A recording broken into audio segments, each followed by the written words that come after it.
Hello student, कैसे हैं आप। नेक्सस एजुकेशन पॉइंट में आपका स्वागत है हमारे एक नई वीडियो के साथ। आज हम बात करेंगे बीपीएससी 132 भारतीय सरकार और राजनीति, इग्नू यूनिवर्सिटी। टॉपिक है नीति निर्देशक सिद्धांतों और मूल कर्तव्यों की सीमाओं का उल्लेख कीजिए। यानी हम नीति निर्देशक सिद्धांत और मूल कर्तव्यों की सीमाओं के बारे में बात करेंगे। ये मोस्ट वेरी इंपॉर्टेंट टॉपिक है, तो इसकी संपूर्ण जानकारी के लिए हमारी इस वीडियो को लास्ट तक देखिए। अगर आपने अभी तक हमारे चैनल को सब्सक्राइब नहीं किया तो हमारे चैनल को सब्सक्राइब करें, बेल आइकन जरूर बजाएं ताकि हमारी आने वाली वीडियो का नोटिफिकेशन आपको आसानी से मिल सके। चलिए शुरू करते हैं। नीति निर्देशक सिद्धांत और मूल कर्तव्यों की सीमाएं क्या क्या है। जैसा कि आपको मैंने बताया, भारतीय संविधान के अनुच्छेद 36 से 51 तक में विभिन्न नीति निर्देशक सिद्धांतों का वर्णन किया गया है। यानी विभिन्न का मतलब है 16 नीति सिद्धांतों का उल्लेख किया गया संविधान के भाग 4 में, जिसका मुख्य उद्देश्य लोक कल्याणकारी राज्य की स्थापना करना और नीति निर्धारण का मार्गदर्शन करना है। नीति निर्देशक तत्वों की प्रमुख सीमाएं, यानी हमें नीति सिद्धांत और मौलिक कर्तव्य तो प्रदान किए गए, परंतु उनकी कुछ सीमाएं भी हैं, यानी कुछ कमियां भी हैं। सीमा यह है कि राज्य उन्हें कानूनी रूप से लागू करने को बाध्य नहीं है। इसके बावजूद कि राज्य का ये नैतिक दायित्व है कि इन्हें लागू करें और उन्हें संविधान में भी जगह दी गई है, यानी नीति सिद्धांतों को। ये नीति सिद्धांत, जैसा कि मैंने आपको बताया कि नीति सिद्धांत जो है सरकार को प्रदान तो किए गए, उन सिद्धांतों का पालन ना करना या ना करना वो सरकार पे डिपेंड है। ऐसे मौलिक कर्तव्य मनुष्य को दिए गए, क्योंकि मन को बहुत सारे संविधान ने अधिकार तो दिए हैं। क्या संविधान निर्माता या सरकार के नागरिकों से कुछ आशा नहीं रख सकती ताकि वो अपने कर्तव्यों का पालन करें? इसलिए कर्तव्य और नीति सिद्धांत जो हैं इनकी कुछ सीमा है। इसके बावजूद कि राज्य का ये नैतिक दायित्व है कि इन्हें लागू करे और उन्हें संविधान में भी जगह दी गई है। नीति सिद्धांत न्यायोचित नहीं है, इसलिए समाज के ताकतवर वर्ग के लोग राजनीति और आर्थिक दबाव बनाते हैं। इसी प्रकार मूल कर्तव्यों का उल्लेख संविधान के अनुच्छेद 51A में किया गया है।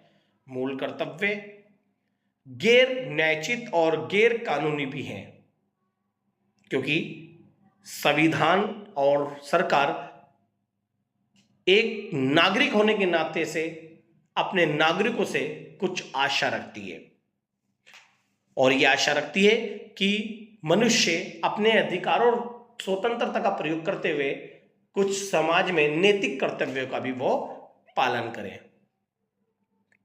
इसी कारण इन्हें भी कुछ सीमाओं में बांधा गया है, क्योंकि इनका उल्लंघन करने पर किसी भी नागरिक को कोर्ट सजा नहीं दे सकता, यानी न्यायालय सजा नहीं दे सकता। इस प्रकार नीति निर्देशक सिद्धांत और मूल कर्तव्यों की प्रकृति समान है।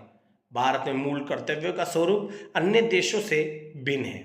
अतः नीति निर्देशक सिद्धांत और मूल कर्तव्यों की सीमाएं निम्नलिखित। बात करते हैं सीमाओं के बारे में, देखते हैं कि दोनों की सीमाएं यानी दोनों का स्वरूप कैसा है। जैसा कि मैंने बताया, पहला है इन दोनों का कानूनी दृष्टि से कोई महत्व नहीं है। नीति निर्देशक सिद्धांतों की आलोचना इस आधार पर की जाती है कि कानून की दृष्टि से इनका कोई महत्व नहीं है, क्योंकि न्यायालय द्वारा इनको लागू नहीं करवाया जा सकता और न ही राज्य इनका कानूनी रूप में पालन करने को पर प्रतिबद्ध है। अगर इनका कोई कानूनी मान्यता नहीं है तो आवश्यक है कि इनका संविधान में होना और ना होना बराबर है, और इनका कोई महत्व नहीं है। इसलिए इन दोनों का कानूनी दृष्टि से कोई महत्व नहीं पाया जाता। ये पहली सीमा है। दूसरा, ये दोनों अव्यवहारिक और अनुचित हैं। जैसा कि मैंने आपको बताया कि नीति निर्देशक सिद्धांत और मूल कर्तव्य दोनों ही एक अव्यवहारिक और अनुचित हैं, क्योंकि राज्य के नीति सिद्धांतों में अधिकार ना तो व्यवहारिक है और ना ही ठोस। जैसा कि मैं आपको एक एग्जाम्पल देता हूं, नशाबंदी सिद्धांत की इस आधार पर मतलब आलोचना की जा सकती है कि जहां सदाचार की दृष्टि से आदर्श है, वहीं कई आर्थिक समस्याएं भी उत्पन्न कर देते हैं। जहां कहीं भी भारत में नशाबंदी कानून लागू किया गया है, ये केवल असफल ही नहीं रहा, बल्कि इससे कुछ राष्ट्रीय आय में भी हानि हुई है, जैसा कि शराब कानून यानी मद्य निषेध, शराब पर रोक कानून भी है। शराबियों को नैतिक प्राणी बनाने के बजाय शराब के अवैध व्यापार को जन्म देता है। मतलब हम एक तरफ शराब के ऊपर हम ये कहते हैं कि मनुष्य को शराब नहीं पीनी चाहिए, लेकिन दूसरी तरफ हम शराब को बेचते हैं। क्यों? क्योंकि शराब को नहीं बेचेंगे तो हमारी राष्ट्रीय आय गिर जाती है। तो इसलिए ये दोनों अव्यवहारिक अनुचित माने जाते हैं। दूसरा है साधनों की अपेक्षा करते हैं, यानी दोनों को अगर हम बात करें, नीति सिद्धांत और मौलिक कर्तव्य, ये साधनों की अपेक्षा करते हैं। जैसा कि संविधान का ये अध्याय केवल उद्देश्यों की व्याख्या करता है, उद्देश्यों के लिए साधन का वर्णन नहीं करता। ये फेबियन समाजवाद के विचारों को अपनाता है, लेकिन उनके मुख्य साधन उत्पादन, वितरण तथा विनिमय के राष्ट्रीयकरण को नहीं अपनाता। इस प्रकार भारतीय संविधान राष्ट्रीयकरण के सिद्धांत का उल्लंघन कर समाजवाद की प्राप्ति के साधन को छोड़ देता है। यानी इन दोनों का कोई भी साधन नहीं है कि साधन के आधार पर हम इनको अपनाएं। यानी नीति सिद्धांत और मौलिक कर्तव्य का कोई साधन नहीं है, लेकिन मौलिक अधिकारों का साधन है, इसलिए वो व्यवहारिक है। नेक्स्ट है संवैधानिक द्वंद्व के आधार पर। देखते हैं दोनों की सीमाएं क्या है। आलोचकों का कहना है कि यदि राष्ट्रपति जो संविधान के संरक्षण की शपथ लेते हैं, किसी बिल को इस आधार पर स्वीकृति देने से इनकार कर देते हैं कि वे नीति निर्देशक सिद्धांतों का उल्लंघन करते हैं, तो क्या होगा? संविधान सभा के, जैसे कि संविधान सभा के श्री के संथानम जो हैं व्यक्ति, उन्होंने इन सिद्धांतों के कारण राष्ट्रपति तथा प्रधानमंत्री अथवा राज्यपाल और मुख्यमंत्री के बीच मतभेद पैदा हो सकता है, उन्होंने ये वाली बात कही थी।